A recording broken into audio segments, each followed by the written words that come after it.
बर्फीले तूफान में खोया खजाना। वादियों में जहां सूरज मुश्किल से चमकता था, वहां एक प्यारा सा इग्लू बना था। यह इग्लू पांडा और कैटी का घर था। चारों ओर सफेद बर्फ बिछी थी, ठंडी हवा बह रही थी और दूर दूर तक बर्फीले पहाड़ खड़े थे। पांडा, जो थोड़ा आलसी लेकिन समझदार था, हमेशा खाने और आराम करने की बात करता। दूसरी ओर कैटी एक नटखट और चतुर बिल्ली थी, जिसे नई जगहें खोजने और रोमांच करने में मजा आता था। एक दिन जब ठंडी हवाएं और तेज बर्फबारी शुरू हो गई, तब भी कैटी बाहर जाने के लिए मचल रही थी।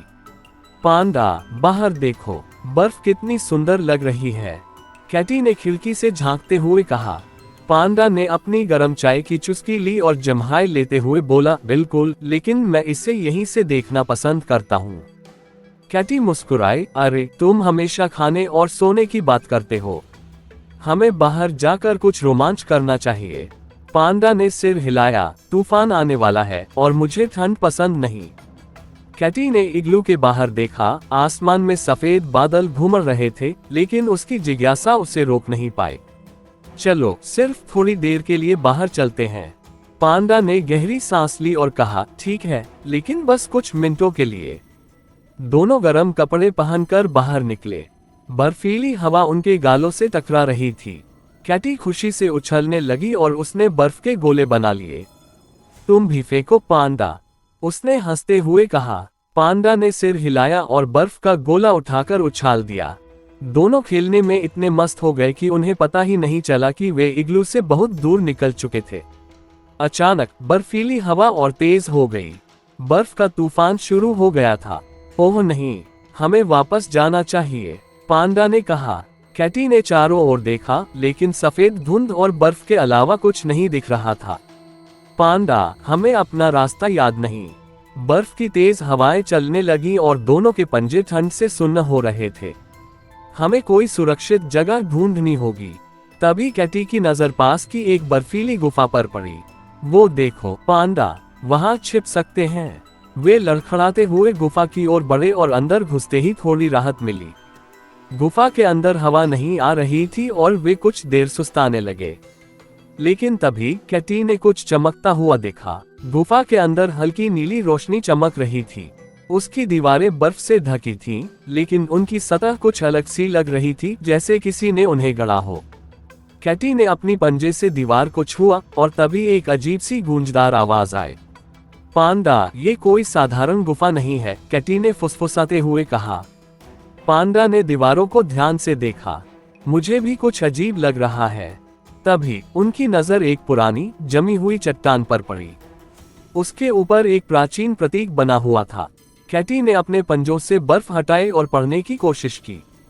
ये कुछ कह रहा है, जो साहस दिखाएगा वही आगे बढ़ पाएगा।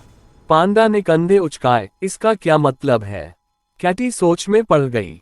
हमें शायद इसे छूना होगा।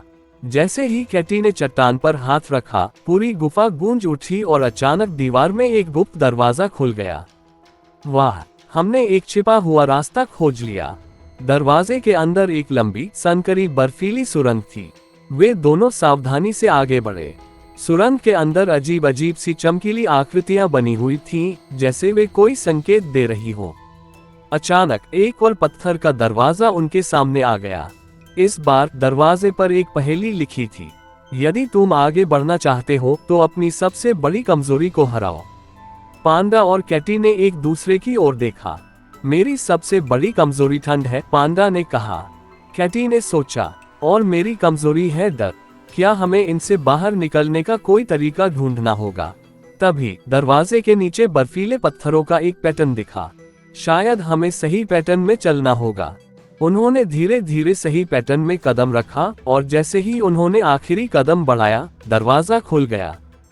हम सही थे, चलो आगे बढ़ते हैं। वे सुरंग के आखिरी छोर पर पहुंचे और अचानक एक विशाल चमकता हुआ बर्फीला महल उनके सामने खड़ा था। ये तो जादुई महल जैसा लग रहा है, पांडा ने कहा।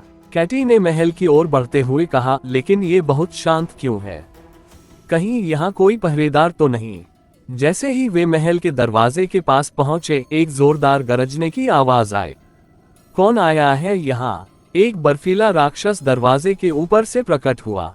उसकी आंखें नीली रोशनी से चमक रही थीं और उसका शरीर पूरी तरह से बर्फ और बर्फीले पत्थरों से बना था।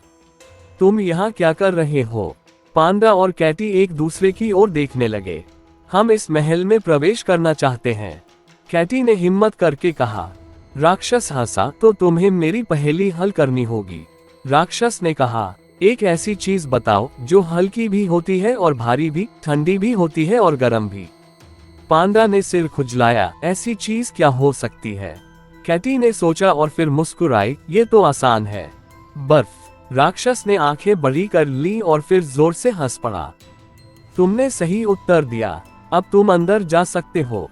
महल के अंदर घुसते ही वे एक विशाल खजाने के कमरे में पहुंचे। वहां चारों ओर सोने के सिक्के, बर्फीले हीरे और चमकते क्रिस्टल थे। वाह, यह अद्भुत है। लेकिन तभी एक और रहस्य खुला, ये खजाना सिर्फ उन्हीं के लिए था जो दूसरों की मदद करते थे। कैटी और पांडा ने सोचा, हमें इसका एक हिस्सा अपने साथ ले जाना चाहिए, लेकिन बाकी जरूरतमंदों को देना चाहिए। जैसे ही उन्होंने ये कहा, महल की दीवारों से एक जादुई रोशनी निकली और खजाने का एक छोटा हिस्सा उनके सामने आ गया। अब हमें वापस चलना चाहिए। पांडा और कैटी ने अपने खजाने के हिस्से को लिया और महल से बाहर निकले। वे उसी सुरंग से होते हुए गुफा से बाहर निकले और फिर बर्फीले तूफान के शांत होते ही अपने इग्लू तक पहुंचे। इग्लू में पहुंचते ही पांडा ने गरम चाय बनाई और कहा, यह मेरी जिंदगी की सबसे ठंडी लेकिन सबसे रोमांचक यात्रा थी। कैटी मुस्कुराए, अब हमारे पास न सिर्फ खजाना है बल्कि एक महान कहानी भी। दोनों हंस पड़े और अपनी अद्भुत यात्रा की यादें संजोते हुए गर्मागर्म चाय पीने लगे। Снег, как чистый лист,